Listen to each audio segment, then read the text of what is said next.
할렐루야, 은혜마을교회 성도 여러분 반갑습니다. 오늘은 수요 예배인데 특별한 사정으로 인해서 영상으로 예배 드리게 됨을 양해 바랍니다. 먼저 우리 사도신경으로 신앙 고백하면서 예배를 시작하도록 하겠습니다. 나는 전능하신 아버지 하나님 천지의 창조주를 믿습니다. 나는 그의 유일하신 아들 우리 주 예수 그리스도를 믿습니다.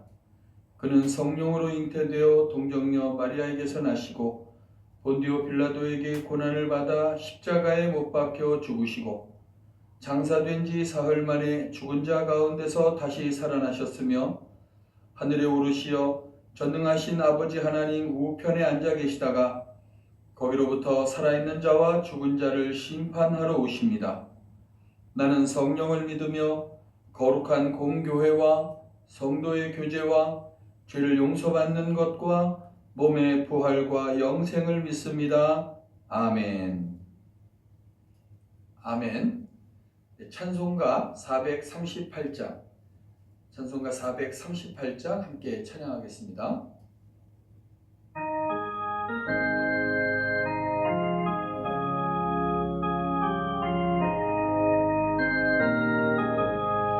내 영혼이 은총 입어 중한 죄짐 벗고 보니 슬픔 많은 이 세상도 천국으로 가도다. 할렐루야 찬양하세. 내 모든 죄 사함받고 주 예수와 동행하니 그 어디나 하늘나라 주의 얼굴 뵙기 전에 멀리 뵈던 하늘나라 내 마음속에 이루어지니 날로 가깝도다. 할렐루야 찬양하세. 내 모든 죄 사함받고 주 예수와 동행하니 그 어디나 하늘나라 높은 산이 거친 들이 초막이나 궁궐이나 내 주 예수 모신 곳이 그 어디나 하늘나라. 할렐루야 찬양하세. 내 모든 죄 사함받고 주 예수와 동행하니 그 어디나 하늘나라.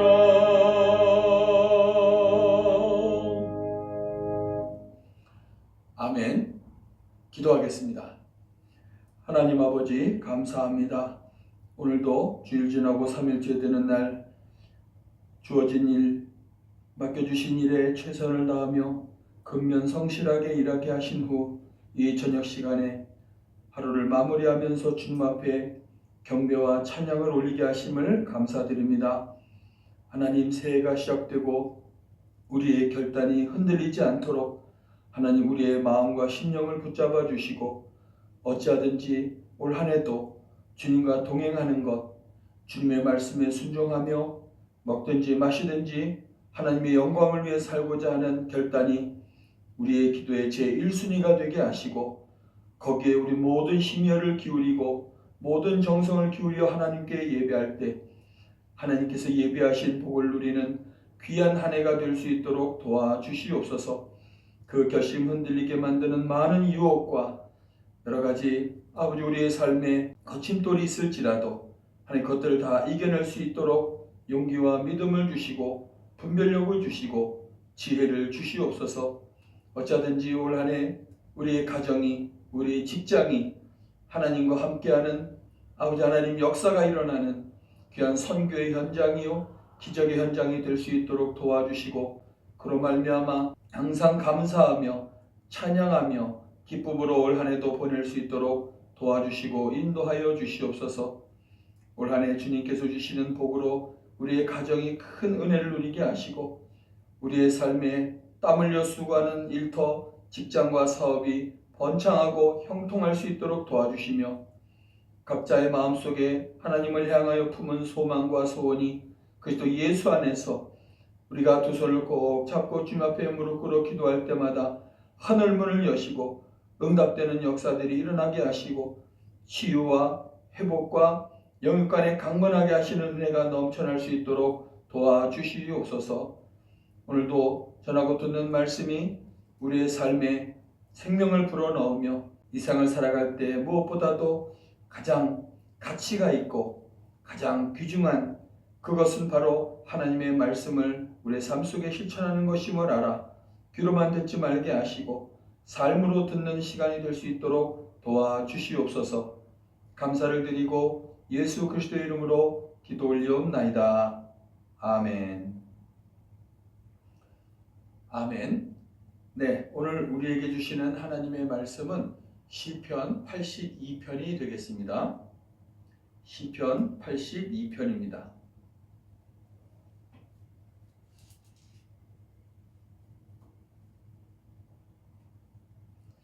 찾으신 줄 알고 제가 봉독하겠습니다. 하나님은 신들의 모임 가운데 서시며 하나님은 그들 가운데서 재판하시느니라. 너희가 불공평한 판단을 하며 악인의 낫보기를 언제까지 하려느냐. 가난한 자와 고아를 위하여 판단하며 곤란한 자와 빈궁한 자에게 공의를 베풀지며 가난한 자와 궁핍한 자를 구원하여 악인들의 손에서 건질지니라 하시는도다. 그들은 알지도 못하고 깨닫지도 못하여 흑암 중에 왕래하니 땅의 모든 터가 흔들리도다. 내가 말하기를 너희는 신들이며 다 지존자의 아들들이라 하였으나 그러나 너희는 사람처럼 죽으며 고관에 하나같이 넘어지리로다. 하나님이여 일어나사 세상을 심판하소서. 모든 나라가 주의 소유이기 때문이니이다. 아멘. 네, 오늘 본문 말씀인 시편 82편은 다른 시편에 비해서 비교적 굉장히 짧은 시편임에도 불구하고 이 세상을 향하신 하나님의 관심이 함축되어 있다. 굉장히 중요한 사항들을 담고 있다 하는 것들을 보여주고 있습니다. 특별히 세상에 수많은 통치자들이 있는데 그들이 가진 권력이나 권한은 자기들 스스로 얻은 것이 아니라 그것은 하나님께 속한 것이고 하나님에 의해서 주어진 것이기 때문에 그것을 잘 사용해야 된다고 말씀하고 있는 것인데 오늘 본문에서는 그 하나님의 대리자로 세워진 권력자들이나 지도자들 또 더 나아가서는 재판장들 이런 자들의 행하는 그 죄악과 불의에 대해서 책망하고 있는 것이 아주 중심적으로 표현되어 있습니다.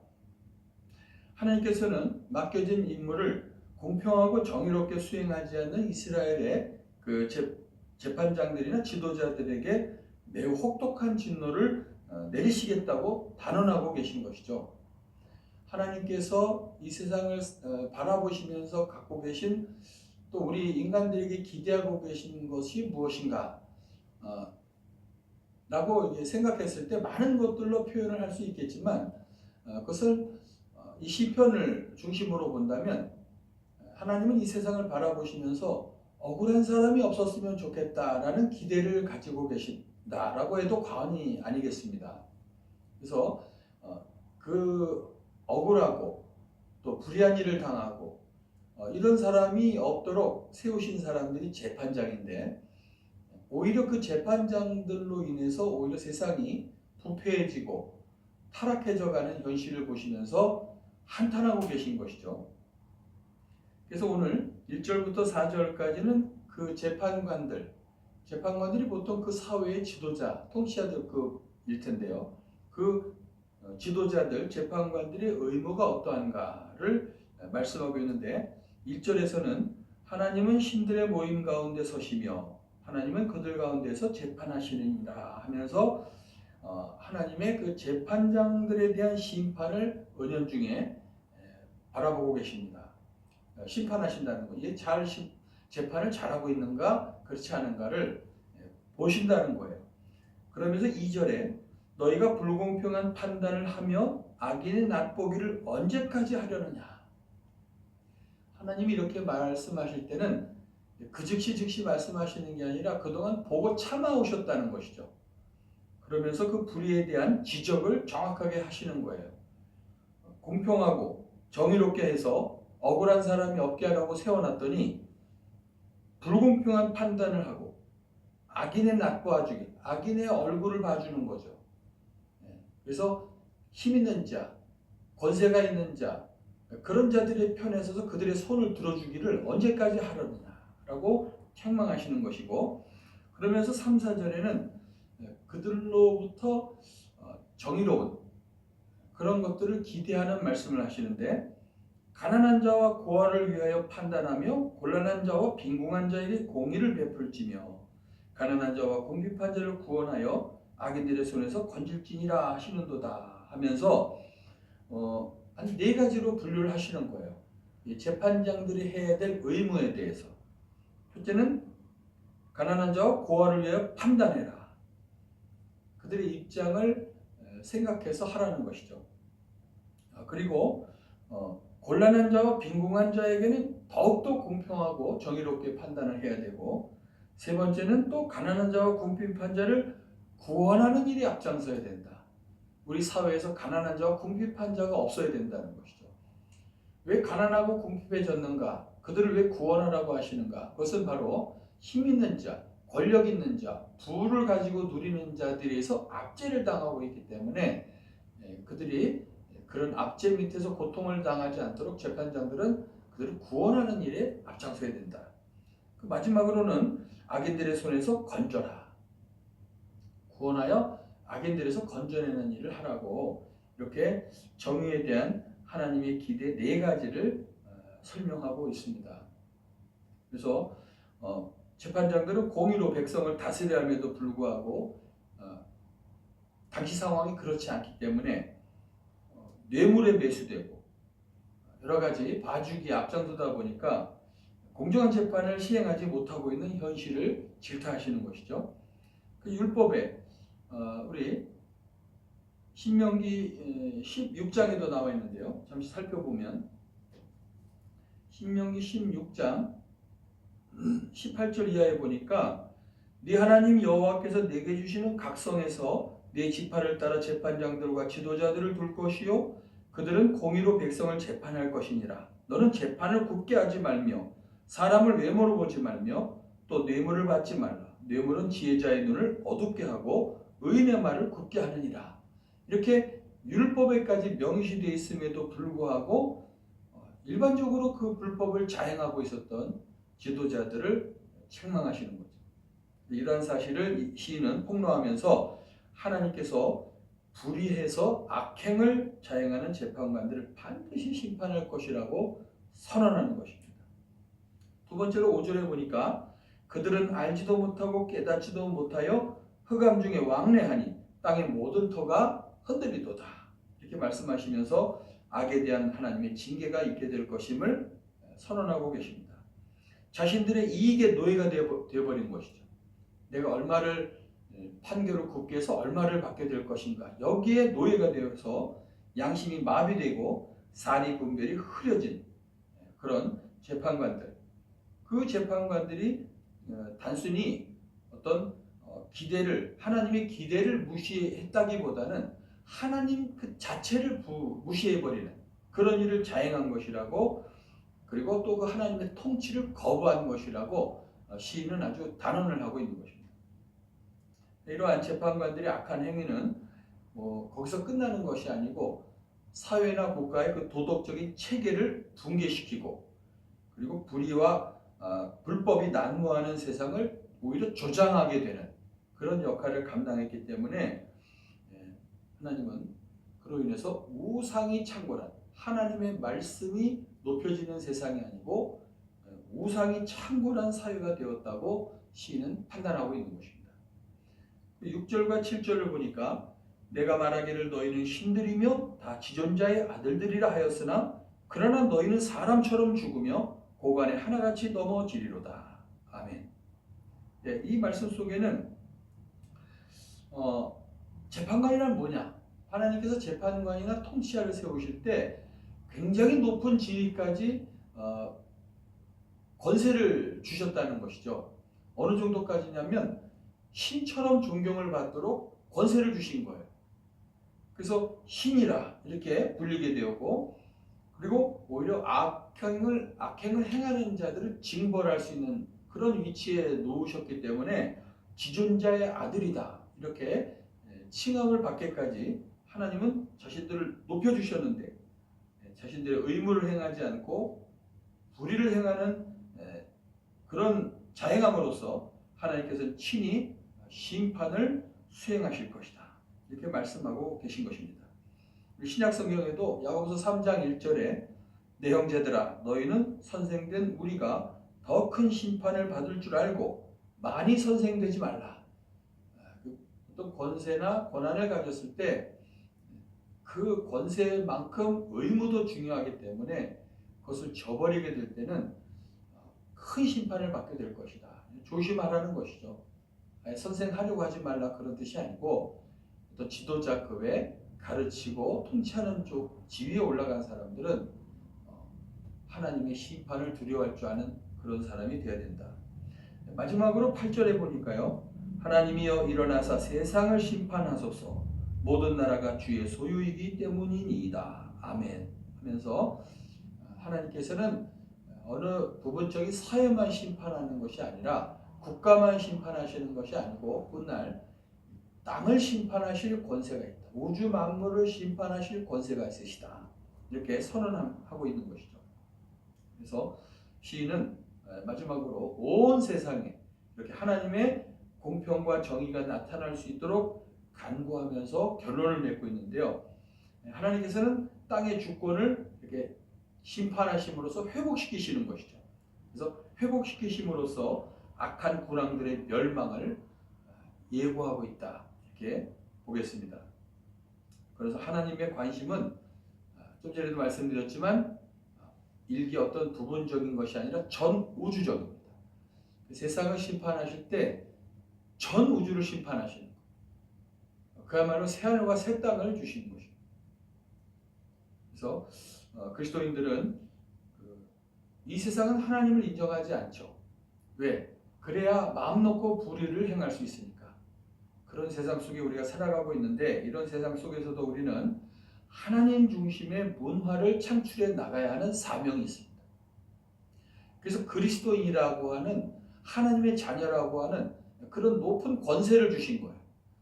그럴 때 우리마저 타락해버린다면, 우리마저 이 세상을 불의와 불법과 타락으로 물들게 해버린다면 이 교회조차도 하나님의 심판의 대상이 될 수 있다 하는 것을 항상 잊지 말아야 합니다. 그래서 세상은 그렇게 나가더라도 그 세속의 흐름을 역행해서 기독교적 가치관과 그리고 인생관 이런 것을 반듯하게 정립을 할 줄 알아야 된다. 그래서 분별력을 가지고 무엇이 하나님이 좋아하시는 것인지, 무엇이 하나님이 싫어하시는 것인지를 분명하게 분별할 줄 알고 나의 분별력과 선택이 어떤 한 사람에게 억울함을 준다든지 소경이 소경을 인도하는 것 같은, 나도 어떤 고통에 빠질 수 있지만 나 때문에 다른 사람들도 고통에 빠지게 되는 그런 일이 없도록 항상 깨어 기도하고 예배하는 자세가 필요하다 할 것입니다. 로마서 12장 1절에 그래서 사도 바울은 말하기를 그러므로 형제들아 내가 하나님의 모든 자비하심으로 너희를 권하노니 너희 몸을 하나님이 기뻐하시는 거룩한 산 제물로 드리라. 이는 너희가 드릴 영적 예배니라. 아멘. 이렇게 말씀하시면서 우리의 손과 발 모든 육체와 거기서 마음과 심령까지도 하나님의 뜻대로 움직이는, 아예 내 자신을 하나님께 드려버리는 산 제물로 드릴 때야 비로소 우리 그리스도인들이 빛과 소금의 역할을 감당하게 될 것이고, 좁게는 우리 지역을 변화시키고 넓게는 사회를 변화시키고 또 민족을 변화시키는 일에 앞장서는 그런 하나님이 기뻐하시는 성도가 될 줄 믿습니다. 기도하겠습니다. 하나님 아버지 감사합니다. 일찍이 하나님께서 말씀하시기를 너희는 하나님의 택하신 족속이요 왕같은 제사장이라고 말씀하셨고, 그것은 권세를 주심과 동시에 우리로 하여금 이 어둡고 타락해져가는 세상을 변혁시키게 하시기 위한 사명도 부여해 주셨음을 믿습니다. 하나님 그것을 깨닫고 오늘 말씀을 통해 알려주셨사오니 이 말씀을 우리가 마음에 받고 삶에 잘 적용하여서 우리가 가는 곳이 하나님 나라가 되고, 우리가 가는 곳에 다툼이 그치고, 우리가 가는 곳이 하나님의 뜻이 이루어지는 그런 놀라운 삶을 살아갈 수 있도록 성령 충만하게 하시고, 오직 소망이 있다면 하나님 그 말씀이 내 속에서 심겨져 그것이 30배, 60배, 100배의 풍성한 성령의 열매를 맺게 하시는 그런 일이 일어날 수 있기를 간절히 소망하며, 오늘 하루도 또 올해도 평생을 그렇게 살아가는 우리 마을교회 성도들이 다 되게 해 주시옵소서. 예수 그리스도의 이름으로 기도 올리옵나이다. 아멘. 아멘. 네, 주님 가르쳐 주신 기도로 예배를 마치도록 하겠습니다. 하늘에 계신 우리 아버지, 아버지의 이름을 거룩하게 하시며 아버지의 나라가 오게 하시며 아버지의 뜻이 하늘에서와 같이 땅에서도 이루어지게 하소서. 오늘 우리에게 일용할 양식을 주시고 우리가 우리에게 잘못한 사람을 용서하여 준 것 같이 우리 죄를 용서하여 주시고 우리를 시험에 빠지지 않게 하시고 악에서 구하소서. 나라와 권능과 영광이 영원히 아버지의 것입니다. 아멘. 아멘. 네, 오늘 수요예배를 마치도록 하겠습니다. 참여해 주셔서 감사하고 오늘도 평안한 저녁을 맞이하시길 바라겠고 하루하루 건강하시길 바라겠습니다. 감사합니다.